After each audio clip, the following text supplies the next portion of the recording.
All right, welcome to the show. You got your hosts, Joe Cebula and myself, Bobby Maximus. And the purpose of this podcast has always been to just break down, I'm going to say fitness, wellness, and life myths. Yeah. We live in a society where we're sold on 3 easy payments of $9.99, magic pills, hacks, shortcuts. So just think every time you want to do something, Joe, you're into playing guitar lately. Yep. Every time you want to learn a new song, every time you want to get a little better, what do? You go over to the Google and you type in hacks for learning guitar. Yeah, like shortcuts. Playing 2 hours a day, every day. That's not going to make you better. What you need is you need a hack. You need a shortcut. You need a trick.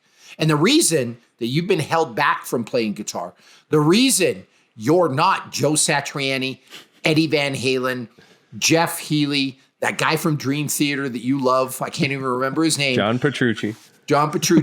But the reason you're not these people isn't because they played for hours and hours and hours. It's not because Eddie Van Halen used to play guitar in his bedroom till his fingers bled and his parents had to beg him to come outside and get some fresh air. That's not why he's good at guitar. It's because he had a hack, he had a trick, he had a little secret that you didn't know about.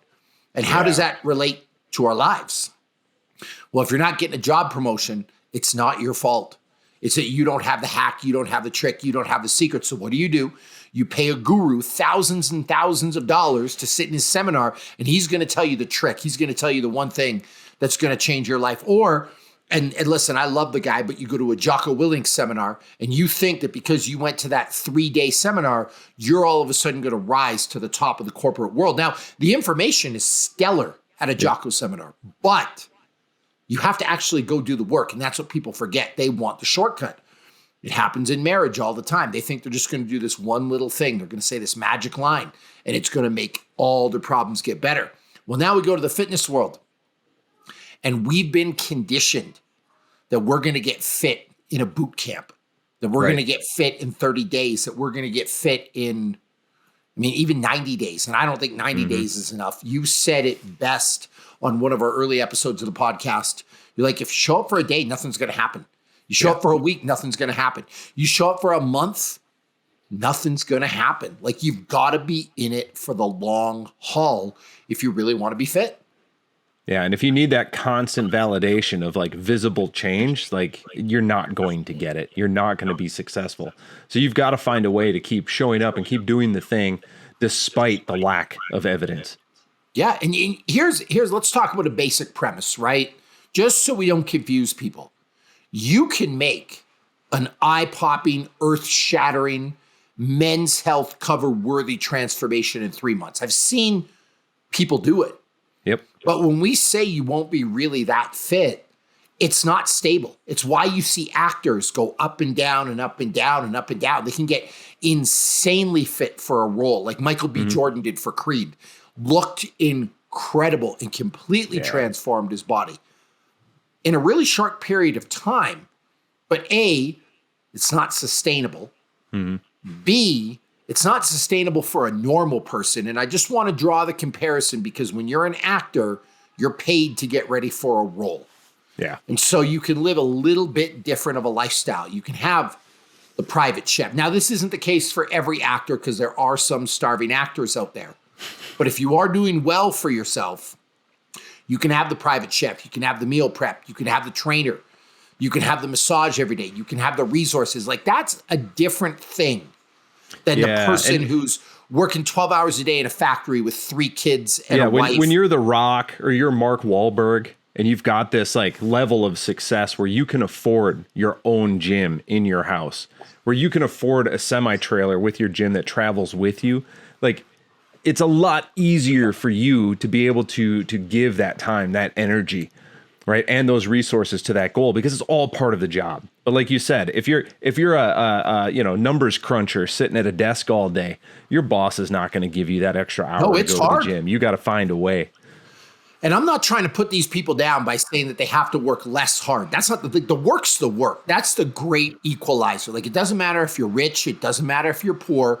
Everybody has to do the same amount of work. And if it was easy as being rich, then every single person would be fit, right? 100%. Oprah is not insanely fit. Seth Rogen's not insanely fit. James Corbin's not insanely fit. Well, So easy test, right? If you could be wealthy, would you want to be wealthy? And most people would say yes. Would you rather be wealthy with abs or without? Everybody's going to say with abs.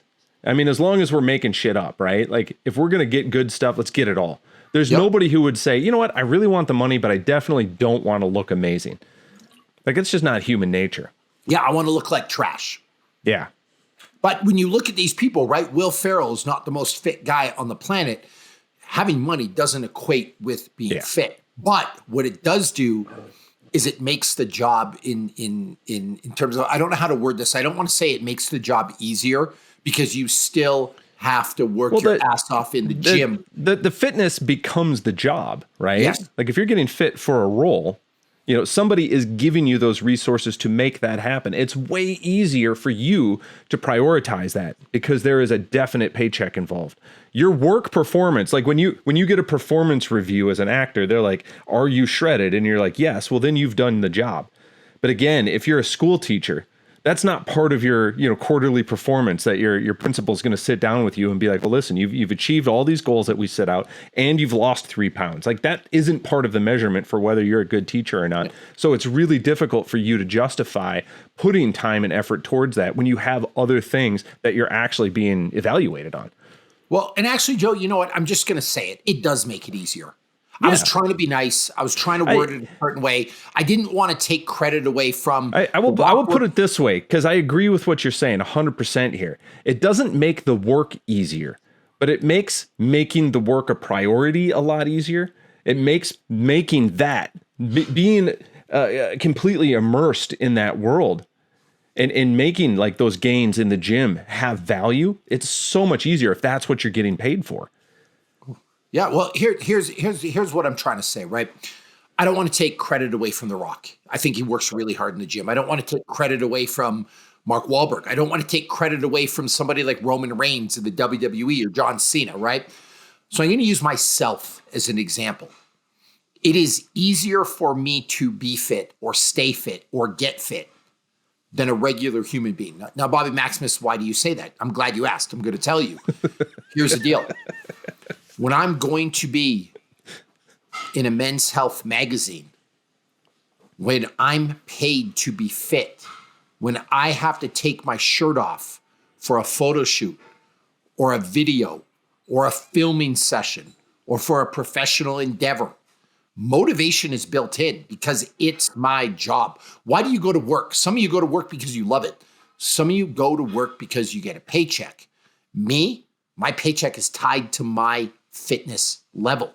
So on the days that I don't want to train, and I have those days, it's easier for me to get my ass in the gym because it's my job. It's what I have to do. Now you look at the financial place I am in life. I have an ice bath. I have a sauna. I can afford some good supplements, some protein powder, some multivitamins, you know, things like that. I can afford organic food. I can afford to eat meat every day. I have a really nice mattress. I have blackout curtains. I'm at a point in my life where I don't have to wake up to an alarm clock. I can sleep 8 hours a night. The job of getting fit for me is going to be easier. People often ask, can I do your program? And I say no, because you don't have the same support system. Yes. Yeah. You don't have the same, people are like, how do you work out 2 to 3 times a day? Well, it's because those 2 to 3 workouts happen during your 8-hour workday. Right. Like, yeah. My first workout at 8, and then I do jujitsu at 10, and then I have my second workout at 2. Like, Joe, I've worked out 3 times, had an ice bath, and had a sauna, and had a good meal while you're sitting at a desk doing computer work, doing answering emails or whatever. Yeah. So it does make it easier for me to go to the job. The work in the gym's not easier. In fact, I'm going to say I work harder than anybody, but getting there, the support. The energy this does bring me a question, though. If somebody were to come to you and say, you know, I'm all in. Money is no object. I'm going to pay you a boatload of cash. Like, what do I need to be able to train exactly like Bobby Maximus? Okay. So list out, how much are they going to have to invest on the front end? Do they have to have an ice bath? Do they have to buy a sauna? Do they have to buy their own home gym and stock it out so that they can get rid of those excuses? Yeah. So So first of all, it depends on who you are and it depends on your age, because when you're younger, you can get away with more. But just we're talking a general person. You're going to have an ice bath.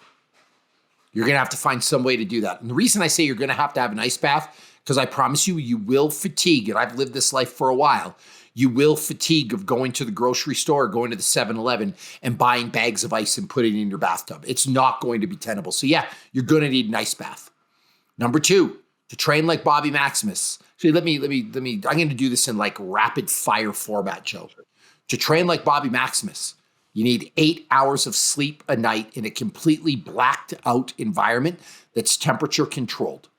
Number 2, you're going to need an ice bath. Number 3, you're going to need a sauna. Number 4, you're going to need Normatec recovery boots or another off-brand of massage boots. Number 5, you're going to have to spend about $800 a month on natural supplementation. We're talking a multivitamin, a red, a green, fish oil, protein powder, glutamine, creatine, and some type of like natural hormonal support like Tongat Ali or DIM or something like that. In addition to that, you're going to need about 4 to 5 hours a day to train. And then you're going to need an additional hour for a recovery walk, a foam roller session, some type of recovery activity. And you're going to have to take major steps in your life to minimize stress and control your schedule. If you could do all those things, you could do what I do. Yep, exactly. And now, here I can hear it though. I'm not willing to do that. I can't get 8 hours of sleep. Okay, so and my response is, then don't expect to train like Bobby Maximus. You're going to have to make some. And I tried to preface this earlier, right, Joe? A 20-year-old doesn't need all those things. But remember, I'm a 45-year-old man that's never been on a PED or never used testosterone. Like, you want to know why my testosterone is 951? Why my LH, my luteinizing hormone, and my FSH is 5.8?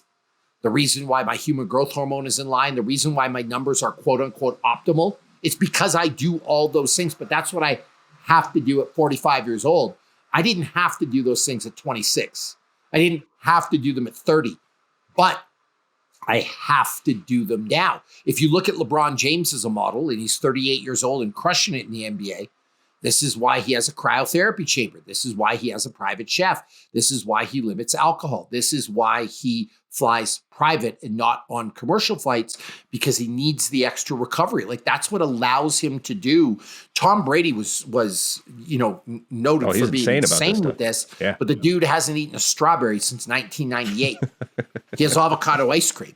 Like, he doesn't miss steps, but that's what allowed him to be 44 in the NFL. If you look at Aaron Rodgers, and he's just in the news right now because he's going to be could be the vice president. Might be the vice president, right? But here's the deal. He came back incredibly fast from an Achilles injury.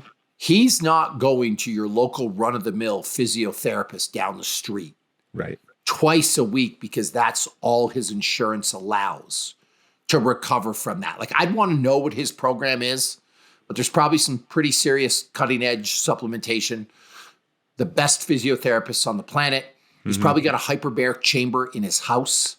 He's probably got a cryotherapy chamber in his house. He's got the best of the best of the best. Well, yeah, you're recovering from that injury. Again, time is time, but it's going to be easier. It's more tenable. So I don't want to discount either. Like, there's years and years of conditioning that lead up to that as well. Yes. So you can't just jump in where he is today. You've also got to put in the years of training, the years of effort in the gym, on the field, that lead up to being able to recover from something like that.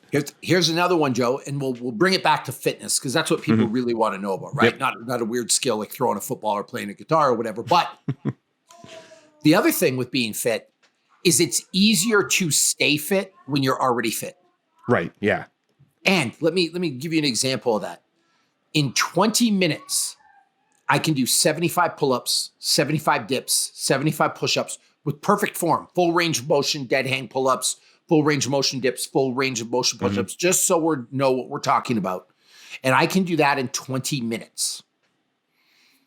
I can work out 20 minutes a day and maintain the upper body that I have. Why? Yeah. Because I can do more work than you for less of a cost than you in less time than you. If you're listening to this and you're like, well, gee, I can only do 2 pull-ups in 20 minutes and I can only do 50 push-ups in 20 minutes and I can't do 1 dip, you have a mountain to climb. Like, exactly. Because I've already, quote unquote, put in the years and arrived, the build up, the ramp up to get fit is going to be a lot easier. If you took somebody to get them ready for a movie role that had never worked out a day in their life, I don't know if 3 months is enough. If somebody has a history of working out, if you take somebody like The Rock, like Mark Wahlberg, like John Cena, like Triple H, like who's the guy that plays Reacher, Alan Ritchson. If you take Michael B. Jordan, because they have that base of fitness, I can do enough work with them in 3 months to get them fit. And all those habits that we talked about, they should be ingrained somewhat, right? When you see someone walking around with their shirt off and they look fit, you're going to make some basic assumptions about them. Yeah. The dude probably sleeps enough. The dude probably eats right. The dude probably works out a little bit or knows his way around a weight room. Like, maybe that stuff's not all perfect, but they're probably doing something. Yeah. And I want to bring this conversation back to what we talked about, is that dedication, the commitment, the motivation, right? The ability to stay with it, because this all sounds like barriers to entry, right? Well, I can't train like Bobby Maximus, so I just shouldn't train at all. I can't afford, $800 a month in supplements. I can't afford an ice bath, a sauna, yada, yada, yada. These all become excuses that people can fall back on, right?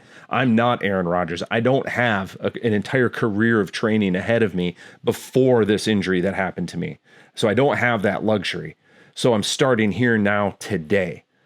Well, if we take all the barriers out of the way, where do we start today? We've never worked out a day in our life. Can't afford all of that stuff. What can we do? So here's a great equalizer though, Joe. You might not need to do what I do. And I'll tell you why. Because most of you that are listening to this, that are watching this, you're not training to be a world champion in Brazilian Jiu-Jitsu. You're not training to be the fittest 45-year-old on the planet. You're not training to overhead squat 400 pounds or deadlift 600 pounds or run a 5.5 minute mile or do all these other things. You're simply training to look good naked. You're training to have a nice physique. And when you take performance off the table, things change. The timeline decreases. You can be what we call all show and no go. Yeah. People ask me, what do you think The Rock bench presses? And my answer in The Rock's catchphrase, it doesn't matter what The Rock can bench press. He says it a lot better than me, by the way. Yeah. But it doesn't matter what he can bench press, because when you're watching Rampage, when you're watching Black Adam, 2 movies we absolutely love in my household, by the way. But when you're watching these things, he just has to play a believable character. I don't know Alan Ritchson, and I love the Reacher series, but he has an incredible physique. I don't know what he can deadlift. I don't know what he can leg press. I don't know, how many pull-ups he can do, nor do I care. He makes a really believable, compelling Jack Reacher. You know what I mean, Joe? And so when you're going for looks, I think you've got more leeway when it comes to that. And when we say you want to look good naked, most of you aren't trying to be on an IBFF bodybuilding stage either. Right? Like, you're not trying to compete against Chris Bumstead in the Mr. Olympia competition. You're just trying to have a 6-pack and maybe have a vein in your biceps. Well, like, and even if you are, even if you're like, I want to step on stage, guess what? Bench press isn't one of the criteria for victory. Yeah, it's not a strength contest. A buddy of mine used to say, because I used to always give it to him because I was way stronger, way bigger, way faster. His name is Joe Sirianni. He used to say, there ain't no bench press on the beach. Yeah, that's a great phrase. Touche. Like, you're right. Like, the fact I can do 225 for 36 does not matter. And he would always say that because he looked phenomenal. He had a phenomenal physique. There's no bench press, dude. It's not a competition. And so if you're training for looks, you might not have to do all of that. And looks are relative, Joe. Like, maybe you don't even want a 6-pack. You just want to lose 20 pounds and be a little more fit. Like, if that's your goal, you can do a lot with a little. And so there's the extreme example of, we'll say, an extreme performance athlete. Like, you have no idea, not you, but whoever's listening to this, right? The viewer. I don't want to lecture you, Joe, because but you have no idea the amount of hours of videotape Tom Brady watched to be a good quarterback. You have no idea how much time that man spent in the weight room. You have no idea the sack. Like, you just can't, because you haven't done it. Until you've went through multiple NBA seasons at a high level, or fought as a professional fighter at the highest level in the world for years. You just have no idea what kind of work that really takes. That's an extreme example. But way on the other end, you want to dedicate 30 minutes to an hour a day and go hard and then watch what you eat and sleep. I think you can look pretty good, a lot better than you look now anyway. Well, I'll put it this way, because I think this is something we've all experienced. But if you go to whatever local gym, whatever 24-hour gym or whatever is available, and you look around, you can look for a long time before you find what I would call a real athlete. Yes. And there's maybe a couple of reasons for that. Most real athletes are at an athletic performance center, not probably at a local gym. But there's going to be a lot of folks that you see that look good. If all you want to do is look good, you don't got to look very far to find somebody else who kind of has what you want. Most local gyms, there's going to be a couple of people there where you're like, wow, that dude's got nice arms, or wow, that dude's lean, or whatever it is. That's out there. But finding that, if I'm looking for someone with a 500-pound bench, I'm going to be looking at a lot of gyms before I find a guy. Bring it back to your world. You ran a CrossFit gym. You ran a CrossFit affiliate for a lot of years.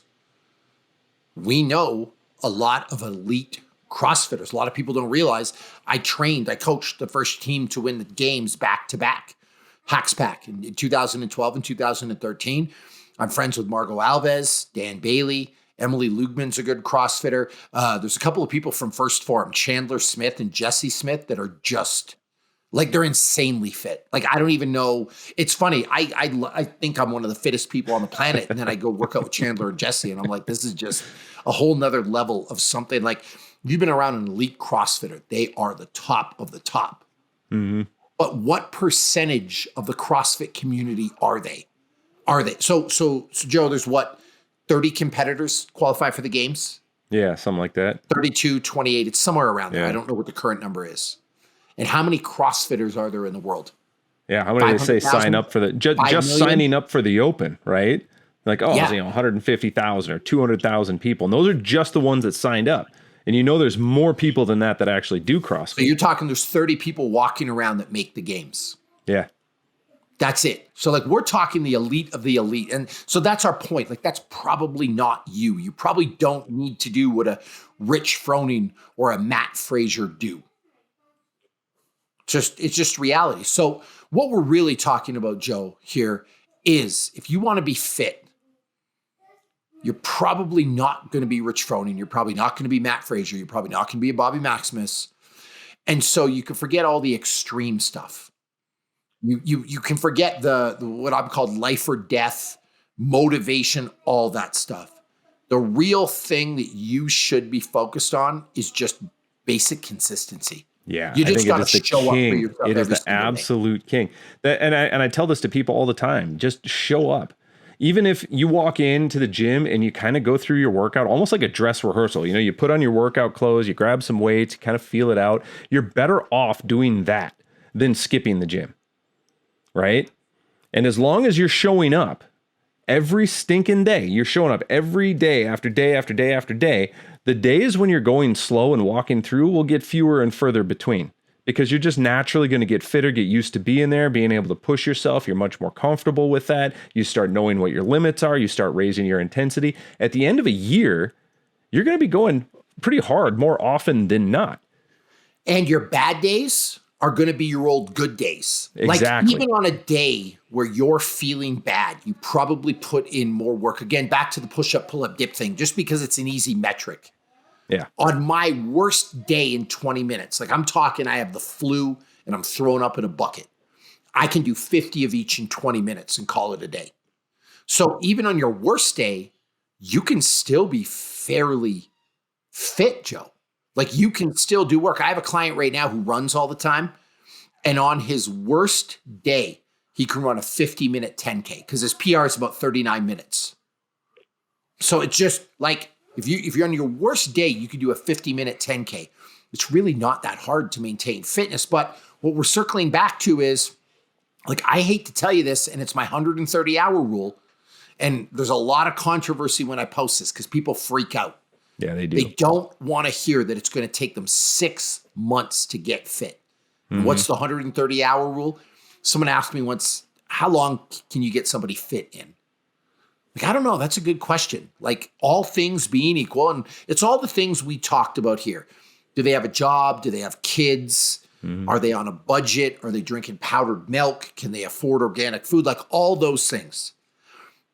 If you can put in an hour a day for 6 straight months without missing a day, you'll probably be pretty fit. In quotation marks, because you're not going to be, I can't make the NFL in 6 months. I can't make the NBA in 6 months. I'm not taking a professional fight, in the UFC in 6 months, but I could be pretty fit. Yeah. So what does that equate to? You're looking at about 130 hours. And that's with a couple of days off during that 6 months, because let's face it, like, life is life. Yeah. And if somebody wants to put in 2 hours a day, well, you can move the timetable up a bit. Yeah. Cut that in half. It's fairly reasonable. If you're training that hard and you're that dialed in, 3 months, you can make a pretty impressive transformation. That's the key, right? How quality are those hours? Yeah. And are you supporting it on the other side? Exactly. Like, when you sit down to eat, are you eating farm fresh eggs? Are you eating sausage you bought at the farmer's market? Or are you having like eggs from a carton and Jimmy Dean sausage? Because those are going to be two different Well, things. it's the credits and debits, right? So you've got this fitness account and there's, $50 in it. So on a Monday, you're going to take $10 out and go do a workout. You don't put anything back in the account. You show up again on Tuesday, you take another $10. Wednesday, Thursday, Friday, by the end of the week, you're out of money in that fitness account. You've put nothing back in. You're overdrawn. If you try to work out again, you're going to end up in the negative. You're going to get hit with late charges, overdraft fees. So if you're going to take $10 out on a Monday, you got to put $10 in before Tuesday. So if you're not balancing that out by doing your recovery, by taking your ice baths, by sitting in the sauna, by doing the foam roller, by taking a recovery walk, by eating clean, right? If you're not supplementing with your fish oil, taking your vitamins, taking your protein powder, then you're not putting that money back in. But if you're doing all of those things, you can keep that account balanced. You can keep it positive week over week over week. And guess what happens when you keep your credit card account balanced? They give you more credit. And now instead of a $50 limit, you got a $100 limit. Or a $200 or $1,000. And with that amount, you can do a heck of a lot more, but you have to build that up first. You have to prove that you can manage it, and then you can grow that thing. Well, and every decision you make, it's going to influence that. Like, it's going to influence your success. Take lunch, Joe. I'm going to ask you a question, and it's not a trick. You're going to think it's a trick because of what I say, but it's not a trick. We're out of town. You're wearing your ladder shirt. We're in Austin, Texas. We're filming videos. We're doing what we got to do. And we look outside the ladder headquarters, and we're looking, where are we going to go for lunch? What are we going to eat for lunch? And there's two choices. There's a Whole Foods and there's a Culver's. Where are you going to go? I know what you want to say. Desperately. You're a little hard. We're going to joke. But we're going to go to Whole Foods. You want to go to the Culver's. People from Wisconsin, people from Michigan, people from Iowa, they love Culver's. It's like in their blood. It's like I feel like you would walk out of headquarters and it'd be like a magnet would suck you in there. But no, like on a serious note, Joe, take Culver's out of it. It could be Popeyes. It could be Taco Bell. It could be McDonald's. Well, think about this, because we were just down there, and what did we end up having for lunch? Yeah. It was like these like organic bowls. They were amazing. Bobby ordered it on the app, so he went in and made all the changes. It was all special order stuff, but it was delicious, tasty. Right? We weren't suffering, but my point is, where are most people going to go? And then the question is, always going to go to convenience, right? Yeah, always. But that decision is going to influence how hard you work out later in the day, how hard you work out the next day. And I think there's a psychological thing that happens too, Joe, because when you eat good, when you eat fresh, you want to go work out harder. You want to take advantage of it. You feel better. And then the next day, when you step on the scale and you've seen that scale move, positive reinforcement, you're motivated, you're happy, You go to the Culver's, you go to the Popeyes, you go to the Taco Bell, you go to the McDonald's. And by the way, I just want to say this. I rank Culver's much higher than I do Taco Bell or Popeyes or McDonald's. Like I actually think like as far as fast food goes, it's fairly good quality, but it's still not real wholesome. It's not like those bowls we had with the sweet potato and the arugula and the grass-fed steak and the organic, all the things. But if you eat fast food and then you're 2 pounds heavier the next day, you feel defeated. Yeah. You're a little bit sad. You question, why am I doing this? You feel like a failure. You feel stress. You feel those things.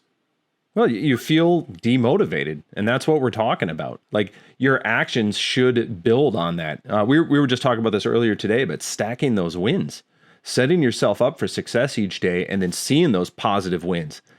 Saying, you know what, I got to get my workout in at such and such a time, and then you do it, boom, that's a win. And that is going to reinforce that behavior, hour over hour throughout the day, day over day, week over week, year over year. And that's what's going to build that consistency. And then, how does Bobby Maximus get up in the morning and do all the stuff that he has to do?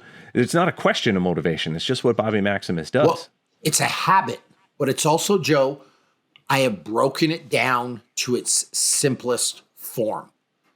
So just mentally, and I'm going to speak about my life because it's the only thing I can speak of, and hopefully it can help you. But I hear a lot of fitness influencers. I hear a lot of people. I hear a lot of people who are in the media say, I've got to do Instagram. I've got to do TikTok. I've got to do YouTube. I've got to do this. I've got to do that. And it turns it into this mountain to climb. It turns it into this thing that's really a lot bigger than it is. So what I've done is I break it down to its simplest form. When I wake up in the morning, the first thing I do is I have an ice bath. I pay myself first. I hop in that ice bath. I'm in the cold water. I get out, job done. Now, that only takes 2 minutes, Joe. Maybe 2.5 minutes if I'm feeling a little frisky. So 2.5 minutes in the ice bath. Then I make my morning shake. It's actually not even a morning shake. It's a morning drink. It's got some creatine. It's got some collagen. It's got some carnitine. And I sit and sip it. And then I post one Instagram. I post 3 TikToks. I post 1 YouTube short. And those things kind of all go together because a reel is a short is TikTok. Like you can kind of post the same thing on all 3. Then I go in the Ladder app and I answer 25 to 30 messages from people that we train. This whole process. And then I have my breakfast shake, which is my protein, my coffee, my MCT, my multivitamin, whatever. That whole process takes 1 hour. So I can break it down into a million different tasks. Oh my God, I had to answer 25 messages. I had to post this, I do this. It's 1 hour. But you know what that does? It's just stacking wins and it sets me up for success the rest of the day. Because now I feel going into the rest of the day, man, I got to step ahead. What a productive start. If the rest of the day falls apart, I did what I had to do to grow my business and take care of my body. And so what happens off of that? I head into the gym with a full head of steam and I can attack my workout head on because I know I've paid my dues. I'm not just absconding all my responsibilities to go to the gym. And then I have a great workout. And then because I have a great workout, I'm happy. I feel motivated, I feel satisfied. Then I'm excited to have a healthy lunch because I don't want to ruin a good workout. Then I get home. And so just the day, it's like a big snowball, right? It just gets better and better and better. Well, now let's reverse that. I wake up and I'm tired because I went to bed too late because I was watching Sports Center and the alarm goes off and I hit snooze. And the alarm goes off. We call this playing snooze commando. And 8 snoozes later, I pull myself out of bed. And then I don't post my TikToks. I don't post my YouTubes. I don't post my Instagrams. I don't have my healthy shake. I'm looking for something to eat on the way out the door. Yeah. I grab something from the cupboard. Now I have healthy food at home, or I don't have time, or I don't think I have time to grab something. And then I stop at the 7-Eleven on the way to the gym and I get one of those like pre-made egg muffin deals, whatever they're called, right? Or I go through the McDonald's drive-through and then I try to work out. Well, now I have a terrible workout. And then because I have a terrible workout, I'm kind of sad. I'm kind of demotivated. I'm like, honestly, Joe, fuck it. I had a terrible day. I had a terrible workout. Now I'm just going to eat some trash for lunch. And then I'm face down in a bag of chips and on my couch watching TV all afternoon. Like, really, that's what happens to people. I think that's a great way to sort of visualize it of how those things snowball, but it also inspired me how I'm going to ruin you. And so the secret here is I'm just going to start hiding Pop-Tarts all through your house so you can never get away from them. You're going to open the cupboard looking for a healthy snack, and there's going to be this Pop-Tart sitting there. Bobby, eat me, Bobby. That would matter, Joe. Here's what you're missing, though. You got to do something to me on the other end to have me miss my ice bath. I just have to wait for that opportunity. I just wait for that morning where you decide to sleep in a little bit, and you're ruined. That's it. Game over. Except I don't do that. Because when you push snooze, you break the first promise you made to yourself that day. And by the way, I'm speaking hypothetical because rarely do I wake up to an alarm clock, right? Mm-hmm. But that involves me going to bed at a certain time. But let's just use that as an example, because if you're looking for motivation, if you're looking for like, I need to get my head in the game, I need to be able to hit the ground running in the morning, we all 100% know that we're going to be way better off if we've got a good night's sleep. What do you say to your kids? The night before Christmas, the night before Easter, the night before their birthday, the night before a big event, the night before the first day of school, the calendar year. You need a good sleep. You got to go to bed early. Jojo, Max, you got a big day tomorrow. You got to get some sleep. Why don't you do that as an adult? Yeah, why don't you have big days? Why don't you just say, hey, tomorrow's a big day. I got to get up early and I got to hit that first workout right away. Yeah, like days where you want to put your brand new shoes on, days where you want to wear your nice hoodie, days where you want to, I always said, Joe, like, why don't you wear a uniform? Like, this is my work uniform. Like, when I go to the gym, I don't just roll there and I put on my workout clothes. Like, I get ready. You could treat it like a work day. But if you have a big day, why not treat it like one? And by the way, that was a great point you just made. Why don't we have big days as adults? Mm-hmm. And I would argue, Joe, that every day is a big day.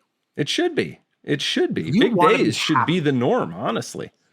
Yeah, like I got a big day tomorrow. Mm-hmm. And maybe your big day, Joe, is watching The Witcher. Yeah. Maybe your big day is watching a movie. But I will tell you this. I've been rewatching the 3 seasons of The Witcher. Because season 4 is going to come out. And I thought, I'm going to rewatch it. There's shows that I will rewatch from time to time, right? And there are times that I watch it when I'm tired. Times when I watch it when I'm distracted. And it's enjoyable. There are other times where I'm wide awake. I'm excited. Mm-hmm. I make myself the proverbial bowl of popcorn. I get ready. I turn the lights down. I get ready. It actually makes the show a lot better. Yeah. Then it's super enjoyable because I'm into it. You know what I mean? Like there's a difference between watching a movie on the couch at 2:00 on a Saturday afternoon. Yeah, because there's nothing else to do, right? Versus it's time to sit down and get into this. I've been looking like when you had for our movie that we did, when you had like a cinema showing in your backyard, like it's just so much better of an experience. Yeah. That's a real genuine thing. Mm-hmm. Like you're getting ready for it, you're enjoying. So maybe your big day is playing video games. Maybe it's playing Magic the Gathering. Maybe it's playing Dungeons and Dragons. But I would argue, Joe, because you do a game night, having a game night Friday is a big deal. You get ready for it. That's a lot different than just sitting on the couch and turning on your PlayStation and playing because you're bored and you don't know what else to do. Like you make it an event. Yeah. Why do something enjoyable when you're like bored about it? You know what I mean? Like, I don't want to sit down and be bored. Like, and I think that there's a thing to that. Like, if you find that your life is like, you're bored all the time, well, you're living a boring life. Like, let's change some things. And get excited about something. Do something out of the norm. Things should be an event. Yeah. Things should be fun. Things should be should not be mundane. Yeah, there you go. Like, I want you to have the excitement with your workout. Like, not I have to work out. I get to work out. Well, and think of all the things that you can work on, right? So we always talk about fitness on here, but we also talk about relationships. We talk about career, right? If you start breaking down, if you broke that down, just those three things, write them on a sheet of paper. Fitness goals, relationship goals, work goals. Now, I can be excited about the workout that I'm going to do. Hey, maybe I'm going to download the Ladder app and I'm going to start tomorrow. Make that a thing. That's a great thing to get into, right? How about I have a date night with my wife? We're going to our dance class tonight. Does that make today special? Like, it absolutely should. Career-wise, what are the things that I need to do? What are the meetings I need to attend, the emails I need to send, the reports I need to run, whatever those things are? Like, get excited about those, because those are the things that are going to help push you to that next level. And if you're doing that on all of those, just those three things, not to mention all the other things that you could add to this, you don't have time to be bored. You should be busy working on these things and feeling the success of those things because you're checking things off every day. But what you said that stuck with me is the date night thing. Mm-hmm. Do you have to go on date night, or do you want to go on date night? That's exactly it. Excited? There's a really, I don't even know if this is appropriate for the podcast, but there's a really funny meme that I saw today and I laughed at, and it said, nobody throws down like a single mom who doesn't have their kids for the weekend. And I was like, oh my God. Okay. And it was just, it was just funny because I've been there as a, as a single dad. I'm married now, obviously, but been there as a single dad. And when you don't have your kids for the weekend, like, you plan all kinds of things. You have some enthusiasm. You have some excitement. So why aren't you like that with your wife or your husband? Why aren't you like that with your workout? Why aren't you like that on a trip? Why aren't you like that with a video game? I will never forget, and you see these memes too, Joe, they call back to the old days. I want to paint a picture for you because we're the same age. Joe Cebula. It's 1994. Your parents just got you the latest copy of Super Mario Brothers 3 and left you $10 to order a pizza. It's Friday night and the world is perfect. Have you ever seen those things? Yes, they're great. yes. I love them. But imagine the enthusiasm of that. Mm-hmm. Like when you used to sit down, you're like, oh man, this is going to be a good night. This is me calling my best butt up, being like, dude, get over here. You get over this is going to be fun. And we all have those memories as kids, right? Like when the Monday Night Raw theme song dropped during the Attitude Era, and you were sitting there with popcorn just waiting to see Stone Cold or The Rock or Triple H or Degeneration X. Like, it was exciting, Joe. Same thing like with Monday Night Football, with like the Super Bowl, with like whatever it is. If you could have that kind of enthusiasm across the board, man, stuff would be easy. Yeah. And I think that's part of it, though. I mean, we're both self-identified nerds. Like, we know how to nerd out about something. And I always say a nerd is just someone who's just passionate about something, usually something obscure. So I love playing D&D, right? I love my video games. I love my guitar. I really nerd out on this stuff. I go deep on it. It's not just a hobby. Like, it's really an escape for me. It's really an important part of who and what I am. And my fitness is like that, too. It's not just a job. It's not just a thing that I do. I'm really into it. I really like watching what happens. I like experimenting. I always treat the gym like a lab, and I'm trying different things and learning new things, And I'm the kind of guy, I get the NSCA journal when they do, like, I think it's monthly or quarterly. I can't even tell you right now, but they send out this book of all the research that's just been published in their journal. And you can go through and you can read the research results. It is so nerdy. It is numbers and charts and statistics, but there is such good information hidden in these odd articles. And it's usually somebody who's trying to get their PhD in kinesiology or something, and this is like part of their study. So you get studies on things that don't even apply to what I do as a coach. Like, the prevalence of ankle injuries in 4th grade soccer. And it's like they start breaking stuff down, and there's things you can learn, but I can extract from that and I can apply that to what I'm doing with a different group, with different people. And I love doing that stuff. So for me, going to the gym is also playtime. It should be. And my job, doing the social media stuff, it's also playtime. And me doing the stuff I do for fun, like playing guitar, playing D&D, dancing, those are for fun too. So I have a life that's just full of things that I think are fun. I've built my career around it.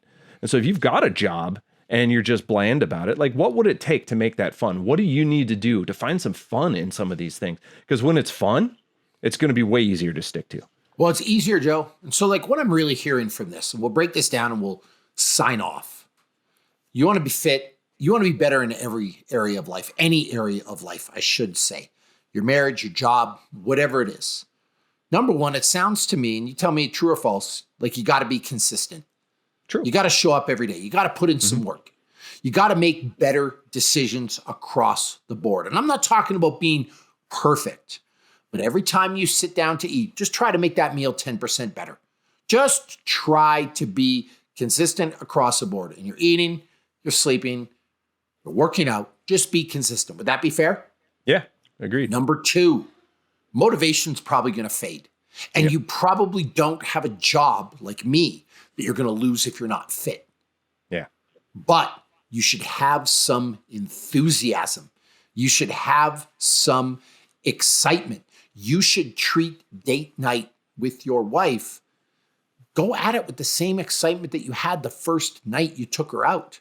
Yeah. Be grateful that you get to go on a date night. It shows, like, put some spark in there.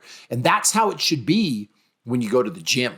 That's how it should be when you get to work out. When you're in the gym and you're thinking, man, this workout's boring. Take a second and remember the time you couldn't go to the gym and you were pissed and you were unhappy and you wished you could go for a workout. Yeah. Quit thinking about all the things you have to do and start thinking about the things you get to do. You know, Joe, it's like people that complain that they're bored. It's a luxury to be bored. Yeah. That is a disease of affluence, right? Yeah. So let me get this straight, Joe. Last week you were complaining that you had no time. Last week that you were complaining that you didn't have 2 minutes to yourself. Last week you were complaining that you were miserable and you just were begging for 5 minutes to sit on the couch in quiet by yourself. And then today you hit me up on the phone and you're like, Bobby, I'm just miserable. I'm bored. Whoa. Back up, Joe. Like what happened in this week that this is what people do. So attack your workouts, attack your eating, attack your whatever with just a base level of enthusiasm. I'm not even asking you to be motivated. Just be happy to be there. Yeah, 100%. And honestly, if you 100%. can do those things, not for 3 weeks, not for a month, not for even 90 days, you could do those for 6 months. You're probably going to be where you want to be. Well, and a sort of secret theme that I've heard through this whole episode is that these little things start to feed each other. And so if you make that one small change today, it snowballs. Where 6 months later, where you were consistent with this one small thing, suddenly that is a huge rolling ball of motivation that just gets you to that next level. Then it's not just a matter of kind of doing the minimum to make a change. You start optimizing, you start getting better. How many people never start a fitness thing because they're looking for the perfect program? When the problem is you just have to start and the perfect program will come as you go. Just get stuff done. And listen, we're giving you real talk here. Like we haven't inundated you with all kinds of science. We haven't inundated, like it's really not that difficult. It's really like you got to show up, you got to be consistent. You got to be a little enthusiastic. I'm not even asking you to be motivated, just enthusiastic a little bit. Just put a smile on your face and act like you want to be there. Yeah, fake it until you make it. Even if you're not feeling it, just start acting like it and you'll start feeling like it. I'm okay with that. Like make the best of a bad, kind of like back to kids, Joe. We always use kids as an example. But like some of my funnest days at home were when the power was out. Yeah. When you couldn't watch TV and then you're like, I guess I got to play with my toys. And it's, I don't want to. And then it just turns out awesome. You know what I mean? Yeah. Like kids are great like that. Like you can make anything fun. So that's it. That's the secret you've been looking for, Joe. It's too bad we couldn't sell that. You know what I mean? I know. There's a way to package it. It's too bad we just couldn't sell or maybe there is. Maybe we need our own brand of like smelling salts. Just call it like bottled motivation. Yeah, like something, right? Like, but that's what it is. You can't sell this stuff. That's why people don't want to. It's not that why people don't want to do it, but it's hard for me to sell you on an hour workout a day. It's hard for me to sell you on healthy food. It's hard for me to sell you on. Instead, you know what I'm going to sell hooks. you? Gotta, like some hydrogenated water, because that's the thing that you've been missing. You know what I mean? It's the workout implement that no one's ever seen before. It's a mace or a club or a band that's what you've been missing. Like it's just not, it's why, Joe, I say the body weight stuff works best. I don't literally mean that. Like I don't mean that dumbbells don't work or kettlebells don't work. But like really, If all you did was body weight stuff, you'd be pretty fit. Well, and it's really hard to use a kettlebell if you don't have one.